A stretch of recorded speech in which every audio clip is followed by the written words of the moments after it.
Wow, hello and welcome to a Darkest Dungeon series, but with a twist. The twist is the fact that I'm basically making a brand new playthrough with some of the mods, but the mods are chosen by the viewers rather than me playing, with my own mods. So the first two episodes would be without any mods because I need to kind of make a few episodes so that people can then comment the mods down in the description below in order for me to go and download them. So from the release of the episodes, I'll let another 3 days pass, so in total 4 days, and that way I'll basically make episode 3 with the mods. So the first two episodes will be without mods, and then I'll be basically picking the mods with the most amount of likes in the comment section down below, whichever video is. So for example, Episode 1 will obviously have mods for Episode 3, and Episode 2 will have mods for Episode 4. Basically, the whole goal of this series would be to play the game, and let's do Stygian, shall we? Let's begin. So the whole point will be to basically add on mods until the game breaks. Now, I'll ignore breaks in the mods if it's like really minor, so if it's like just a graphical error because two separate character skins overlap one another, then I'll just ignore that, but I'm basically adding on mods until the game breaks. So yeah, we'll see how all that works, so leave a comment down below for what mod you want me to use, and we'll basically see how far this series can get before the sheer amount of mods just breaks the game and I can't even boot up the game anymore. Now, I can use mods from Vortex or from Steam, so definitely leave that in the comments down below. I'll use whichever mods get the most amount of likes in the comment section. So yeah, every little bit is appreciated as well, so if you leave a like or just a general comment as well, that is very appreciated as well. Don't forget to like and subscribe as well if you want to stay up to date on this series. So let us begin this tutorial, I guess. So I haven't actually played Stygian difficulty before. I only played on the middle difficulty, so the normal difficulty. So we'll see how well this goes, won't we? Right then, so we're in the Darkest Dungeon, as you can see. So this is the map, you can navigate it, or you can just click this and you can kind of see where everything is. So we're currently in this room over here.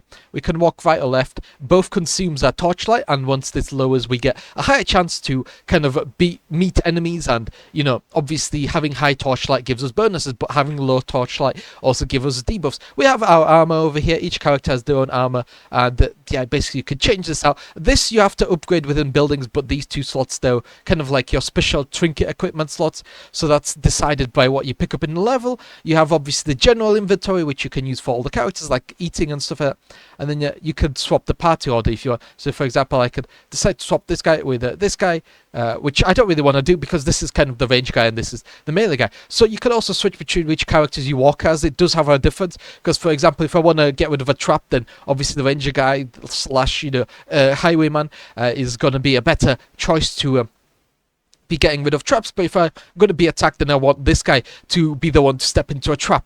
So the Crusader, because he's kind of like the big guy. So yeah, the brigands have run these lanes and keep to the side. The hamlet is just ahead. So yeah, it's telling us that we can move and stuff like that. So that's pretty standard. So let's go and begin this fight with the brigands. So in between all the levels, there is like a little hallway that you have to walk through. So yeah. This is explaining ambushes. Whoever ambushes the other person gets to attack first, and then at the end of this ambush phase, the enemies get to attack. So basically, at the end of the day, in an ambush, both parties still attack, but the benefit is the fact that you attack first, so you get to, deal a bunch of damage and potentially get rid of the enemies before they even get a chance to attack you, which definitely is kind of a big difference. So you can also interact with random stuff you find in the wild. Unfortunately, for this type of stuff, you kind of need like a shovel, but we'll do it without a shovel. No, though. That's bad. We got a bunch of stress. And yeah, now our guy is going to be, kind of... Yeah, there we go. Afflictions, stress anymore, and they can become afflicted. And afflictions are really bad because, they can range from something like, the guy just deals one less damage to something like he always steals your goods. So, kind of whenever you're walking around and you collect money and stuff like that, the guy can, in fact, just steal the money for himself, which is really bad because then you can't use it for your own, for your own reasons, which is just not good. So this is really scary, isn't it? Yeah, it's so dark in here. I understand your fears, my knight. So yeah, well struck indeed. That's a really good strike, I guess. So it's just to prevent that guy from attacking us.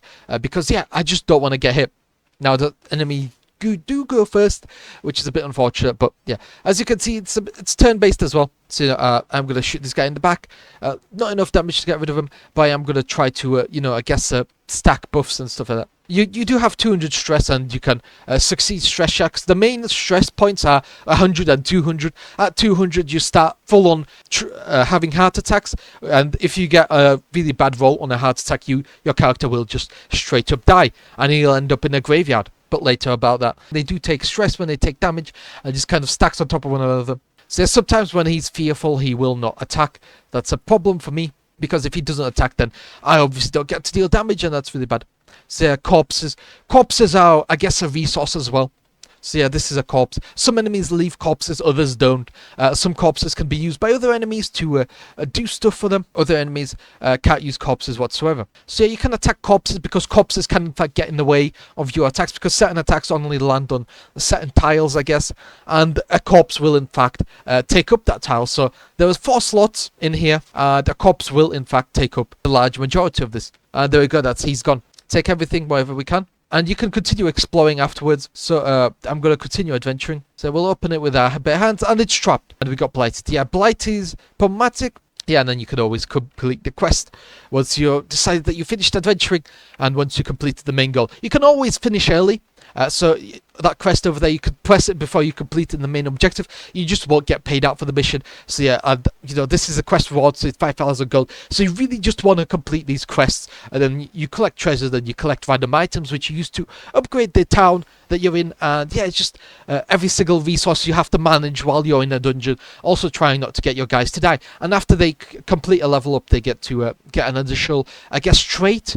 Okay, so there were a few accidents in the previous episode, but here we are. Anyway, so as you can see, we have these resources at the bottom, and I'm just going to use them right now because we kind of need to see where everything is. No, see the graveyard. This is where dead guys go, and then this is where we get brand new characters. So this is really cool. I'm going to get both of these guys, and obviously we have the Vestal. Which the Vestal is good. It's another character that's good because the Vestal does a lot of healing. So yeah, cool. I'm just going to quickly see all the places. This is where you can see the acts, what you've done, stuff like that. And then, yeah, okay, right, great. I don't need to see all this tutorial stuff. Yeah, brand new magical items. This is a jeweler for, a DLC that I got that's completely separate. So yeah, just right then. So I'm just gonna quickly use the guild building over here. Actually, no, I can't use it. I can't use anything because I have to embark on a quest apparently. Okay, right then. So yeah, let's embark on here, and then we can upgrade some of our stuff, I guess. So yeah, the world, that's where we're going. It's a bit like a dungeon, so yeah, we'll see, and then we can obviously drop these guys down in the bottom, which helps us, I guess. I want this guy in the back, what sort of abilities that. So as you can see, it tells you exactly where the abilities can be used. So for this guy, he's better placed in the 3rd slot because that's where most of his abilities can be used from. Well, I'm going to use him as a bit of an artillery piece because I want her to be in the 3rd slot, so then she can use all of her healing while also being able to use most of her other abilities. So I guess all of her abilities can work from the back row. Yeah, I guess I will swap her then with the, Plague Doctor, because it doesn't really matter where the Plague Doctor is, as long as he gets to work, I guess. So, and then we obviously have the Highwayman in the 2nd slot, and then the 1st slot is our little melee guy. So let's begin this world mission, and then we have to go to the provision shop. So it's a bit of a short mission, so I don't have to bring many provisions, just a couple of torches, some food supplies, so then we don't starve in there, a couple of shovels just to get, I guess just one is fine.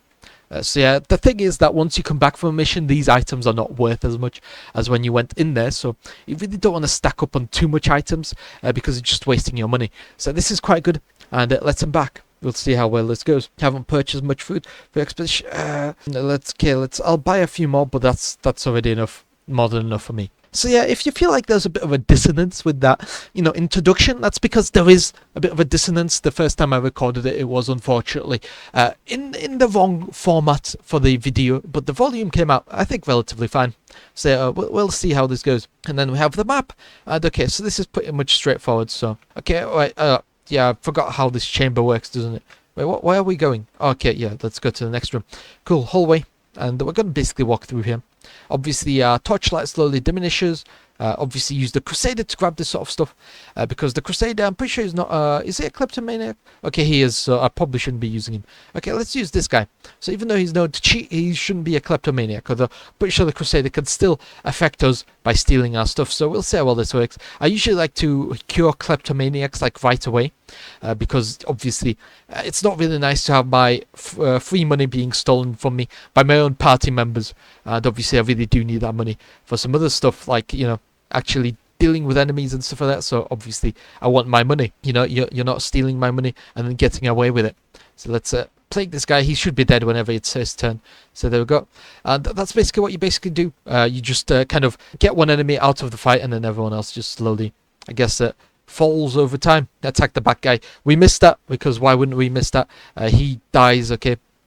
Yeah, just go over again in the next turn. So this game is quite fun. I'm not gonna lie, I really like it quite a lot. I've been playing it in my own time with my own mods. You know, stuff like quality of life upgrades, and you know, having better stacks of items and stuff like that. Just makes the game slightly easier on normal difficulty, which I guess isn't really necessary. So let's read this.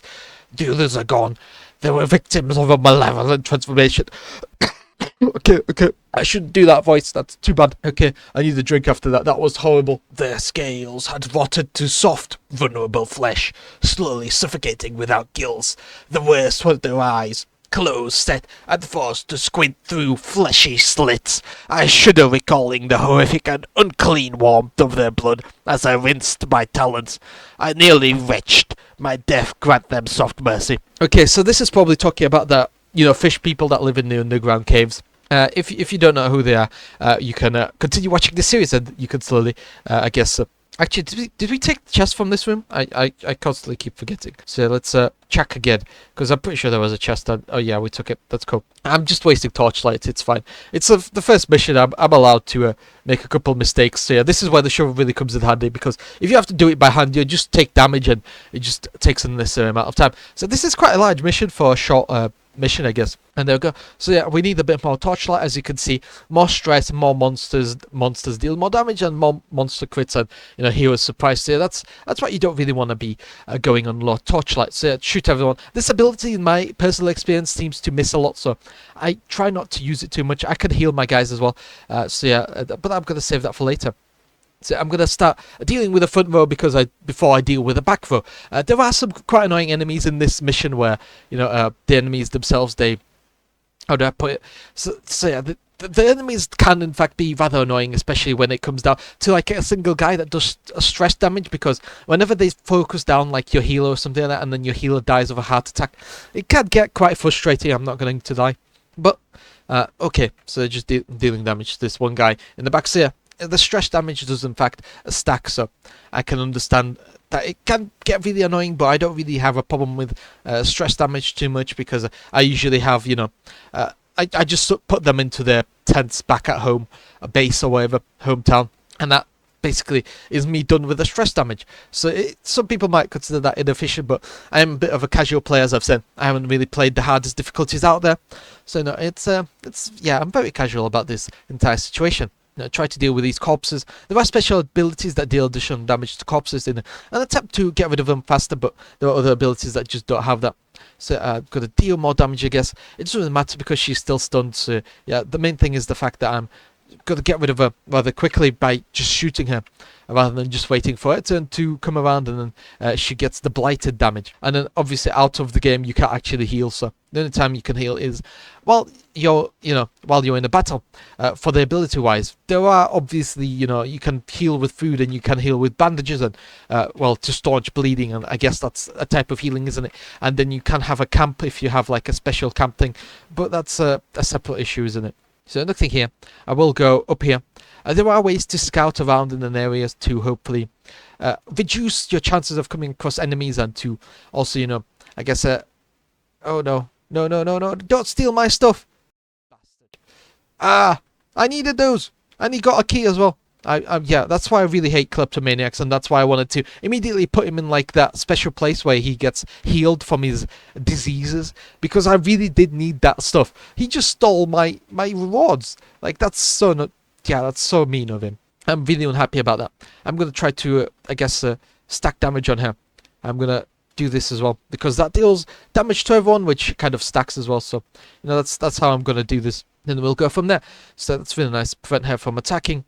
And then I can use accusation. Wow, that's really nice. I got a crit on that guy. So yeah, I guess that was really lucky of me to just get an accusation kill.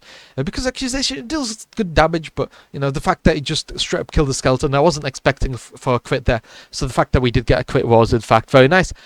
So yeah, no, we did debuff the enemies, but I, you know, even with the debuff, I wasn't kind of like, you know, fully there in the hope. So that this guy's gonna die anyway, or well, she's gonna die anyway. The cultist, these cultist enemies are kind of like short-lived. They end pretty much rather quickly, and you start dealing with the undead. I guess I will still kill her with the stab wound. But yeah, you can see how you could prioritize targets and stuff like that by basically seeing who goes when. You know, basically certain enemies have certain initiatives, and you can predict who's going to go when based on those initiatives. So you know, there's a lot of nuance in this gameplay. And there we go. This is the scouting that I'm talking about, and we are gonna need the highwayman to deal with this trap over here. So traps, if you don't know about them, they can be rather invisible, but if you do know about them, then you can in fact just deal with a trap. So there we go. And the highwayman has a higher chance of dealing with a trap, and you in general have a higher chance. If you step in a trap, then the highwayman will also have a higher chance of escaping a trap. But the problem is, if you step on a trap, then your entire party has a chance of basically being hit by the trap. It's randomized, so you know, you really don't want to do that. So move to this room to battle with the Acurio. So we have to explore 90% of the rooms, and because I already know that there's a trap over here, I might as well just step on here. So as I've said, you know, you obviously have to feed your characters, and you have to do all that stuff, but you also can choose to walk around, and you could, if I wanted to, I could go down this corridor to collect that curio item. So yeah, you know, it's just so much nuance in this game. The Arbalist is a bit of a problem. He deals a lot of damage, so I'm just gonna you know, crit him. That was lucky, but the main reason that I wanted to do was to basically block him from attempting to attack us. So this ability I really like, because it targets both of the back rows, but meanwhile the Noxious Blast just targets one of the two front guys. So no, I guess that's, yeah, deal damage, that's fine. You know, just stacking damage on the enemies, and obviously the enemies, they have their own attacks and who they can attack with their attacks. So you know, if I were to pull the Arbalist to the front, I'll severely diminish his abilities. So you know, that's where, you know, I guess units that can reposition enemies come in really handy. And okay, that's a bit unfortunate that just missed us. Yeah, we missed with that. So a bit unfortunate, but what am I gonna do? Do something like this. Hopefully I can get her to yeah, there we go. I can hit him with this, and then he's going to be dead next turn. I've been getting a lot of crits there, I'm not going to lie, because, yeah, like 2 crits back to back. Yeah, that's really nice. So I'm going to Open Vein. Open Veins don't work on undead, but, you know, yeah, they resist because they have a 100% chance of resisting that because they're undead. But the whole point is the fact that, you know, it's not about the Open Vein, it's about the damage. So, you know, that's why I'm doing that, basically. Okay, right, so a bunch of, yeah, damage over here as well. This guy does have healing on one of his abilities, but I don't seem to have that ability. All the abilities and all the traits are in fact randomized, except for, I'm pretty sure the starting characters, but I could be wrong there. Pretty sure the starting characters could also have non-randomized stuff. I'm pretty sure this is like a fountain for good luck or something. Can I get this active? Okay, there we go. Holy fountain. Let's see. What's invigoration, and that's healing. Yeah, that's, see, you could slowly over time realize what each, you know, I guess special item does, and then you can kind of predict, I guess, what you're going to get out of them. So that's, after you walk down the hallway, you can still encounter enemies. So that's why I always like to use the torchlight, so we're not surprised, because that can in fact happen. Has happened to me in the past. These sort of backpacks, they can in fact also be traps where you get negative debuffs. Okay, and this is what I mean. So as you can see, we slowly start basically having to choose what we want to throw out and what we want to keep.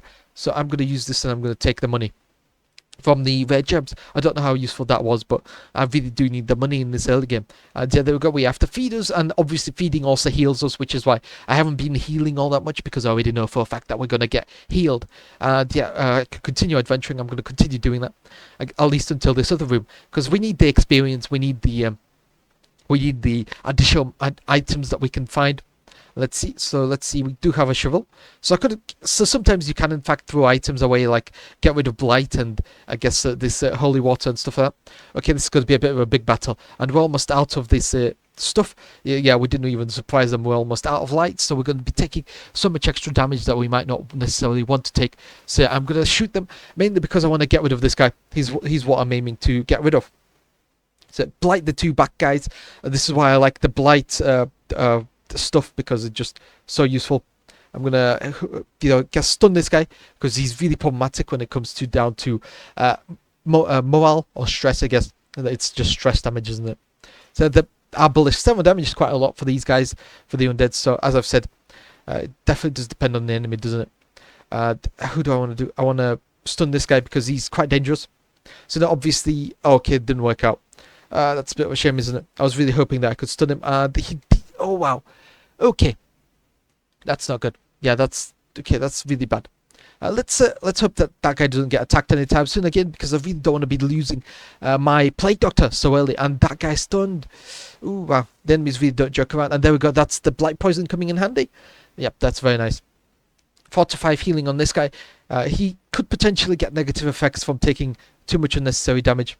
So I'm going to shoot this guy and I'm going to basically fall back, which is really cool. Or I'm just going to get buffs. Yeah, that's fine. That is fine as well.